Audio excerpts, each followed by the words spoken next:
राधे राधे, जय श्री कृष्णा। हमारी प्यारे प्यारे बंधुओं को भजन संध्या जी में आप सभी का तहे दिल से स्वागत करती हूँ। तो बैसाख मास चल रहा है। शास्त्रों में कथन है कि बैसाख महीने में आग सींचने का विशेष महत्व बताया गया है। तो कथा के माध्यम से सुनिएगा। बोलो विष्णु भगवान की जय। एक नगर में एक राजा रहता था। उसके दो रानियां थी। बड़ी रानी है वो कामकाज भी कुछ नहीं करती थी और ना ही उसको धार्मिक काम में रुचि थी। छोटी रानी राजा की बहुत ही अच्छी थी, कामकाज भी करती थी और पूजा पाठ में भी विश्वास रखती थी। इस प्रकार बैसाख का महीना आया और छोटी रानी नहा धोकर रविवार का व्रत रखती थी और आग भी सिंचा करती थी। तो एक दिन की बात है कि छोटी रानी जब व्रत रखकर आग को सींच रही थी तो बड़ी रानी ने उसको देख लिया। बड़ी रानी छोटी रानी से जलती थी और ईर्ष्या करती थी और वो ऐसे सोचती थी इसका व्रत मैं किस तरह भंग करूं। तो इस प्रकार उसने अपने सैनिकों को आदेश दिया और बुलाया कि हमारे राज्य में जितने भी आग हैं इनको सबको काट दिया जाए। तो सैनिकों को तो रानी की आज्ञा का पालन करना ही था। तो सैनिकों को आदेश मिलने पे सारे राज्य में चुन चुन के एक एक आग का पौधा ढूंढकर काट दिया। एक हफ्ते के बाद फिर रविवार का व्रत आया और रानी व्रत रखा और आग को सींचने के लिए सारी सामग्री लेकर घर से चल दी। तो उसको कहीं भी कोई आग नहीं मिला। इस प्रकार चलती रही बियाबान जंगल में चली गई। वहाँ उसको एक छोटा आग का पौधा नजर आया और पूजा का सारा सामान लेकर जंगल में चली गई। कुछ देर के बाद उसे एक छोटा सा पौधा नजर आया और उसके पास बैठकर पूजा करने लगी और कथा भी करने लगी। इस प्रकार कथा पूजा सब करके अपने घर को आ गई। और जब छोटी रानी ने जंगल में पूजा करने गई हुई थी तो बड़ी रानी ने राजा के कान भर दिए और कहा, हे महाराज, छोटी रानी तो क्या जादू टोना करती है और हमारे घर का नाश कर दिया और घरियाना की बेइज्जती करवाएगी। लोग हमारे को क्या कहेंगे। इस प्रकार मानो तो छोटी रानी को देश निकाला दे दो। राजा के कान भर दिए। राजा रानी की बातों में आ गया और गुस्से हो गया। जैसे ही छोटी रानी घर में आई और राजा ने कहा, तुम अंदर नहीं आ सकती, मैं तुम्हें देश निकाला दूंगा और मेरे आदेश का पालन करो। मैंने देश निकाला आपको दे दिया है। इस वक्त तुम यहाँ से चली जाओ। और छोटी रानी चुपचाप कुछ नहीं कहा, चुपचाप वहाँ से चली गई। और बड़ी रानी मन ही मन बहुत प्रसन्न हुई। चलते चलते उसी जंगल में पहुँच गई जहाँ वहाँ आग का पौधा सिंचा करती थी। वहीं एक छोटी सी झोंपड़ी बनाई और प्रतिदिन स्नान करती और रविवार को व्रत रखती और आग सिंचा करती। इस प्रकार बैसाख का महीना पूजा करते करते बीत गया और छोटी रानी को महल से आए हुए 1 साल हो गया और बड़ी रानी बहुत खुश रहती थी।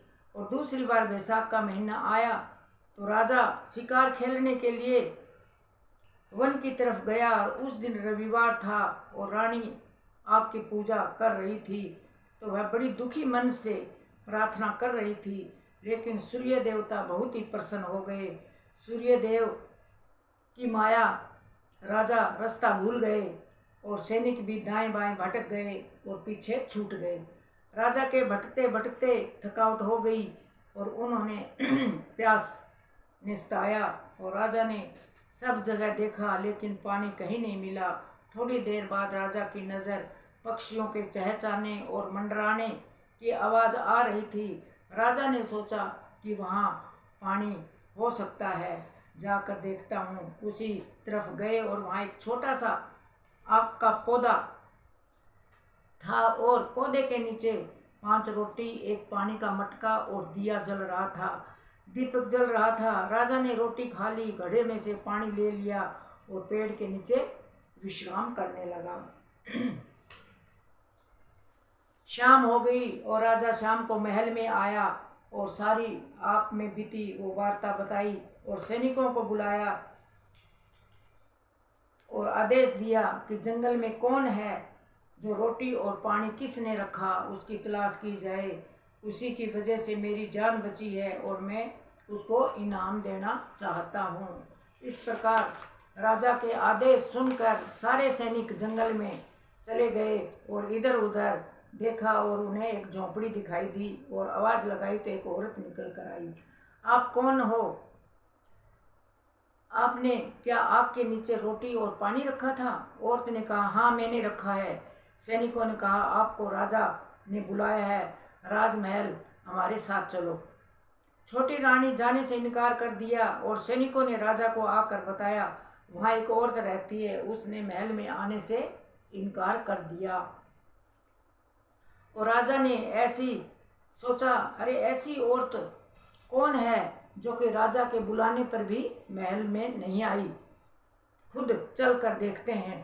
राजा सैनिकों के साथ चलकर जंगल में चले गए और वहां जाकर सैनिकों ने आवाज़ लगाई और छोटी रानी बाहर आकर देखा तो रानी ने राजा को पहचान लिया और राजा ने रानी को पहचान लिया।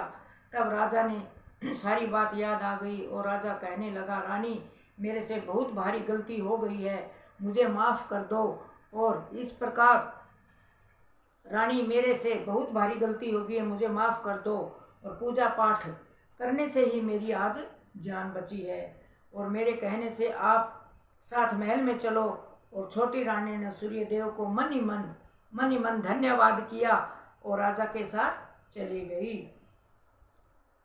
इस प्रकार राजा ने छोटी रानी को अपने साथ आदर सहित गाजा बाजा के साथ प्रवेश करवाया और उसको सुहाग दिया। इस प्रकार बड़ी रानी को दुहाग देकर दंडित किया और महल से निकाल दिया।